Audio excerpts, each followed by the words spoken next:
mga papi. Stop over kami dito. Pahinga konti. So ayan, nasa San Juan na kami. Tamang food trip na kami, 4 AM in the morning. So yan mga papi, sa Jollibee na kami, Ilocos Sur.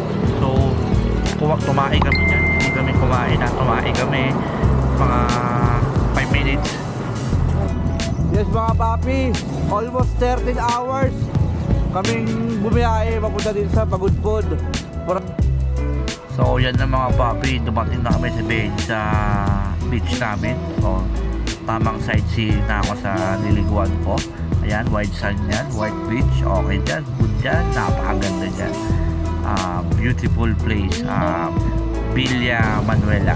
So yan na nga mga papi, naligo na kami dyan. So tangaling na pa dyan, hindi na namin matiis kahit mainit, naligo na kami.